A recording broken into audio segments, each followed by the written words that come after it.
Hi everyone, my name is Anna. I'm a pen collector for Disney pens right here in the Orlando area. I collect mostly Nightmare Before Christmas pens, and then also I have a side collection of frankenweenie pens.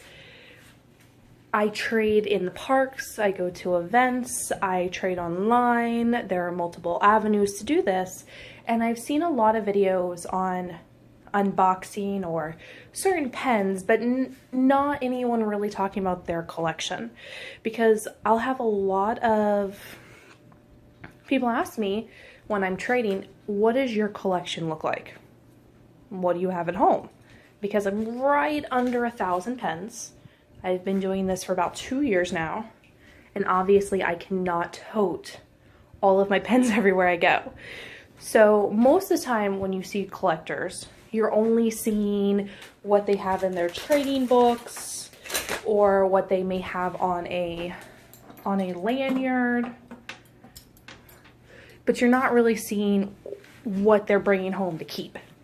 So what I want to do is I want to go through my pens and show you what kind of pens I collect, which ones I'm really fond of, which ones I'm not, and the different features of pens, because it is a huge market for Disney. They make pens that slide, they make pens that open, they have pens that have two-tone factors. There's a lot of cool things that happen with Disney pens. And they're small, so they're easy to keep a lot of. So that's why they end up being large collections, like mine. And to be honest, my collection is really not that big compared to some. But I would love to share with you guys what I have. Things that I've picked up along the way, things I think are cool, and just my overall experience with it, because it's a lot of fun to add something new to your collection.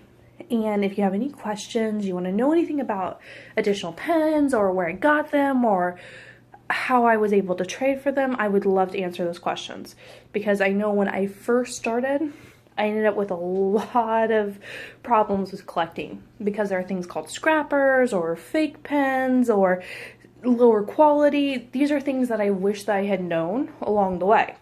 Now, I'll be honest, there are a lot of videos on YouTube that are probably more qualified than me to tell you on how to tell what a scrapper is compared to a regular pen. But I will show you pens that I have that I know they're not real, and how I've gotten them, and how to be careful in the future. Because the last thing I want to do is have someone start a collection and then end up throwing half their pens away because they're not real. Well, let's go ahead and take a look. I pulled off a set off my board. We're going to start off with, and we'll see what we got. All right. Hey everyone, it's Anna. So I have some coin pieces here to kind of show you the size of different pens. So we've got a quarter, a penny, and a dime, so that way you can see around what size we're looking at. The first set that I wanted to go ahead and pull out is a mystery box set from my Nightmare Before Christmas series. Now, this one here is from a few years ago. It's actually from 2010, so this would not be a set that you can currently buy in the parks. This is one that I've traded for and I've actually completed. So it has a total of 3, 4, 5, 6, 7, 8, 9, 10. There's 10 pens in the series. Mystery box series can range in size, 10 being mostly the smallest that I've seen, and they go up to, I have a set that had 42 pens in it. So it all depends on the set. So again, my main collection is Nightmare Before Christmas, so a lot of my pens are going to be in that theme. So this one here is the first one from the series. You'll see it's got Jack on the front of it, dressed as Santa Claus. And this one's really pretty. It's got nice graphics on it. It says, it's in the back, it's going to say Christmas Town, but Jack's head is going to go over part of town. But because I'm familiar with the movie, I know that it's supposed to be town here. Now, if you are familiar with the movie, you know that what happens is Jack has a spiderweb clock in his main downtown area. Well, what they've done is they've put a Christmas wreath around it, and you'll still see the spider webbing in the back. And it's what that clock does is it goes ahead and it marks off the months until Halloween Town. But they've exchanged it for Christmas due to the theme of the movie. We have a present here. You've got little eyes poking out. It looks like a cat eye. So that's a little devious. And then you've also got a little skull bow. It's purple and it's got some orange on it. That's pretty cool. Now, what I want to go ahead and point out is Disney pens for the most part have what we call this Mickey waffling on the back. So that's a good sign to tell that your pen is real, is that your waffling is going to go all the way to the edge and there's not a gap on it. Now, this pen doesn't have it, but some pens will have little brackets here, kind of to stop them from moving. And I'll show you when I find a pen that has it, I'll point it out. So this right here, it's kind of blurry. I'm trying to get a good view of it. This is going to be your Mickey Disney Pen Trading logo. So it's got a Mickey head in the middle. You've got pen trading here, and it also says it around, and it also will have the date that this pen was manufactured. And it also have your Disney Company C logo in it, where it was made in China. So that's going to be the first pen in this set. This one here is a little bit bigger than a quarter, so it's a nice size pen. Most Disney pens have what we call a Mickey ear backing, like this one. So it looks like a little Mickey ear, and it's designed to hold your pen into place if you hold it on something. Again, it's going to have that Disney logo on the side. Right here. It's actually upside down. The Disney logo, and these hold pens. Now these are really good for books or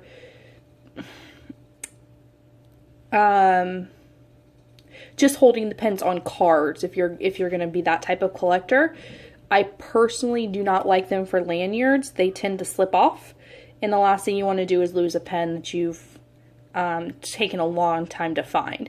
There are different types of pen backers. There are some clasping ones that are really good for lanyards. Now, I don't have any of those because I don't actually wear lanyards. Most of my pens are on boards. So let's go and take a look at the next one in the set. This one did have two Jacks. So you had Jack in his Christmas outfit, but then we also have Jack in his traditional Nightmare Before Christmas outfit, which is going to be that pantsuit. Now, it's not as, this one here, you have his traditional bat collar, and it's got a moon in the background, and you see Jack Skellington feeding the snake, which is a character that we only see a couple times in the film, a Christmas tree.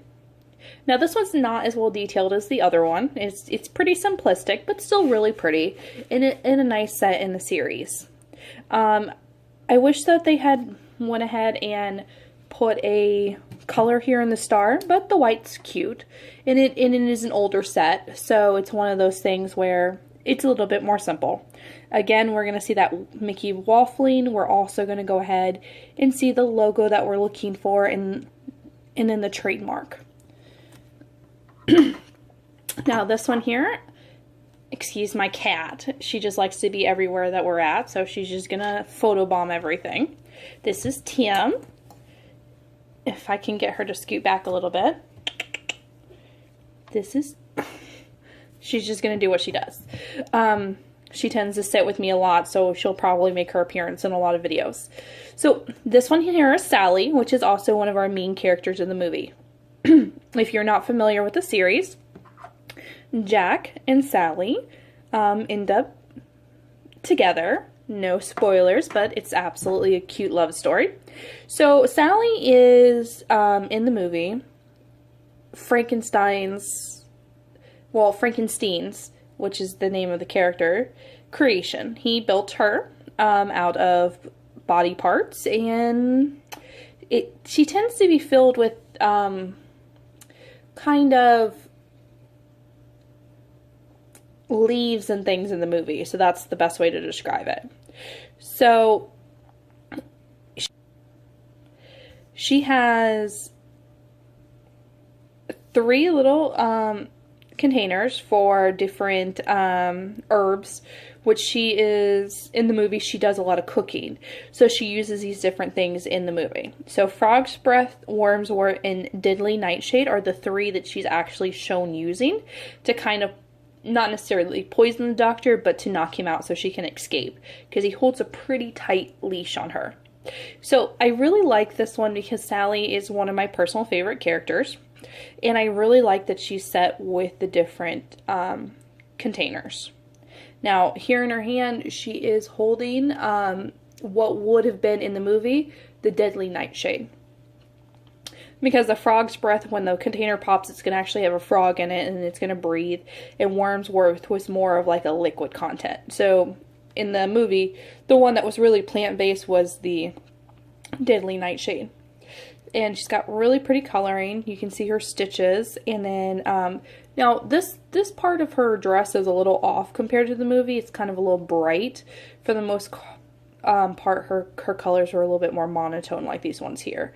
So this yellow and red here is a little bit off, but it's still a really pretty pen. Now, again, we still see that Mickey waffling.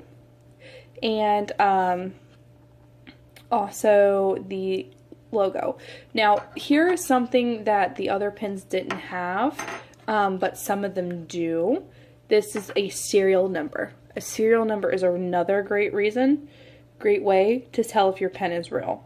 Now, not all pens have serial numbers. It all just depends on when they came out.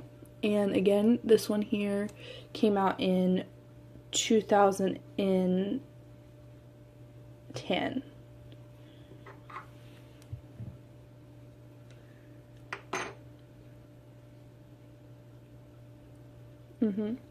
So, really pretty pen.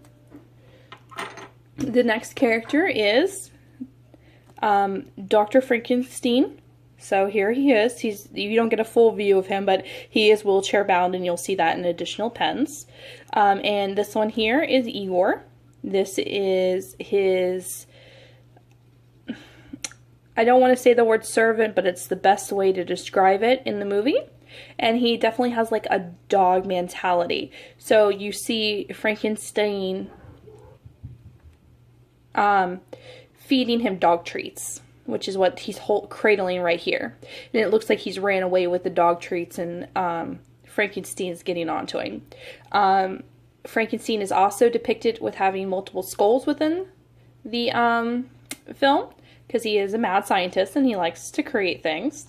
We do see that nice Mickey backing for the logo for the trading, and then also the trademark. Now, I haven't showed you for all of these pens just for time's sake, but they are all roughly the same size. So you're going to see them, they're a little bit bigger than your size of a quarter. Next. So the next pen we're going to look at is going to be this one here. It has Zero, who is in the movie Jack's dog. He is a little bit more glowy in the movie. He's definitely see-through, your typical ghost representation. He always has a pink collar, and he has an orange nose. In the movie, it is not set to look like a pumpkin, but in a lot of my pens it will. So you'll see that. It's just one of those really cute features that they add for pens or different materials for him. The first time we see Zero in the movie, we see Jack walking past the graveyard, and he taps on his leg right in front of Zero's tomb zone, and he comes out of the ground. Now, you've got your nice little tombstone. It says Zero on it. It's got a little dog with an X mark on it, meaning that it passed away, and a cross on the top. This railing here, this fencing, is around the graveyard in the movie. It's not as close to his tombstone as it is here in the pen, but it's a nice feature that was added for it. And you'll see the brickwork that was the wall in the film. And then this is the way that they show the ground in the film for the graveyard. Again, you're going to see that really nice Mickey waffling on the back. You've got the logo, and of course, the pen trading logo. Now I want to point out here, I didn't do it earlier, is the wording that's around it is authentic. That's the word. And another, it's really hard to see because some of the logos are really small, but another way to tell if your pen is real is that logoing is going to be readable. It's going to say Disney China. Everything is going to be spelled right. It's going to be spaced correctly. And of course, this logo is also going to say authentic pen trading. And you're going to want to be able to read that. Now, it's hard to read on camera, but in person, I can read it just fine. So our next pen is going to be the mayor. Now, the mayor is a really cool character in the film. He is a side character. He doesn't make as many appearances as Jack or Sally, but he's there for a few scenes. Now, he has two features. In this pen, you see his happy face because he's spending time with the children, which is always exciting. But in a lot of my other pens, you'll see where his face can actually flip around because he has a secondary face, and his secondary face is going to be more of like a frowny face, and we'll see that in later pens. Now, he's reading a story to the children of Halloween Town. Now, this is not actually something that was seen in the movie. This is something that was made for this particular pen. So we have three of the children. This one here is a little one-eyed monster. He doesn't make a lot of appearances. I don't even remember if he has any lines in the film. He's just kind of there. Now, here is the zombie's son. Now, he makes a few appearances and has a couple of lines. Most of the time, he's always depicted with his parents, and you'll see him with his mom in later pens. Here is the zombie. Again, he is a one-eyed little creature too. He doesn't say a lot that I remember in the film, but he's normally depicted with a fourth little kid in the movie, and it's a little bat boy, but he's not in this particular pen, and we'll see him later on, and they're typically best friends. And I really like the features on this pen. The mayor is always almost depicted to have this spider bow tie, and in the film it does come alive. The thing that I wish about this pen that wasn't there is I really wish that this white background was more cut out like it is here and here. Like, I really don't like the fact that it has those pieces there on this pen. But again, it's one of those things that I like the pen overall. It's just I wish that wasn't there. Again, you're going to see that really nice Mickey waffling all the way to the back.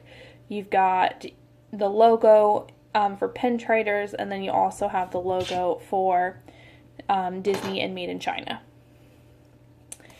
And like I said, most of the pens in the series are going to be about that quarter size. They're pretty uniformed. The next character is going to be Scary Bear. Scary Bear does not have any lines in the film, and he is not actually a resident of Halloween Town. What he is he was a toy that was made for a gift for children when the Halloween Town patrons decided to take over Christmas. Now, in the film, he comes to life, and he chases a little girl down the hallway, and that's why he's called Scary Bear. And we have him depicted with having tombstones in the background.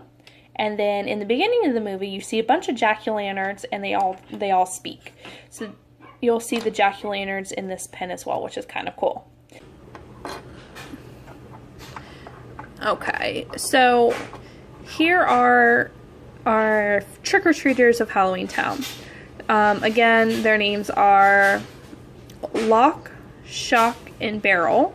And sometimes they're called the Boogie Kids or Boogie's Boys, which I never understand the Boogie's Boys because Shock is considered female in the movie. But let's go and take a look at it. So we've got her facing another character of Halloween Town, which is the werewolf. And he's always depicted in just a shirt. And she has her trick-or-treat bag. Now her trick-or-treat bag is not filled with candy. It's actually filled with bones, and it looks like a bat's wing. It looks like we have the this pumpkin here was a jack-o'-lantern. Well, not jack-o'-lantern, but a Jack-in-the-Box in the film. And then here is the duck. Now the duck was actually in a scene with the scary bear that we saw earlier. And they actually chase a brother and sister down the hallway together. So that was another toy. Both of these were toys made for Christmas through Halloween Town. She always has a purple outfit. She's got squiggly little hair, and her face typically has a purple mask on it to look like a witch. So this one here, it doesn't have like a ton of detail for Shock, but it does have pretty good detail for our werewolf. Again, you're going to see that Mickey backing, the waffling right here. There's the logo, and of course the trademark for Disney. And of course Tim is back. Now as far as the Boogie Kids are concerned, here is Locke, which Locke is typically depicted as being the leader of the Boogie Kids, but Shock is normally the smarter of the three. He's always wearing a little red devil's outfit, and he typically has a red mask that goes over his head. So you see him with an axe, some pumpkins down here in the bottom, and then this is another character in Halloween Town.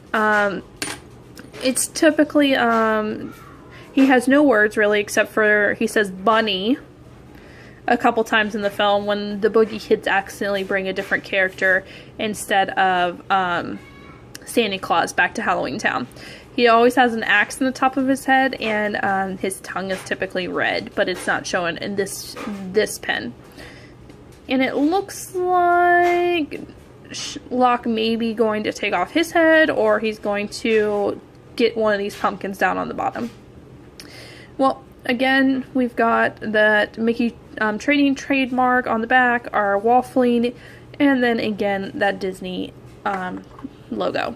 Here's our last Boogie Kid right here, and this one's going to be Beryl. He is the youngest of the Boogie Kids, and he's typically the one that's considered the least smartest. And he's always wearing a purple outfit with a skeleton on it, because that's his trick-or-treat theme. He's always going to be with the skeleton mask. And in the film, when you go to the Boogie's hideout, they have a bathtub, and that's how they typically get around. That's kind of like their car. And they used it to go to Christmas Town to kidnap Santa Claus, and that's who we have here. We have Santa Claus with the candy in his beard, because the Boogie Kids were not very gentle with him. And then he's in this sack, or trick-or-treat bag, that Jack gives the Boogie Kids earlier in the movie to go get Santa Claus. Well, again, we have that Mickey waffling. This one has a serial number on it. And then you see the Disney Trademark logo.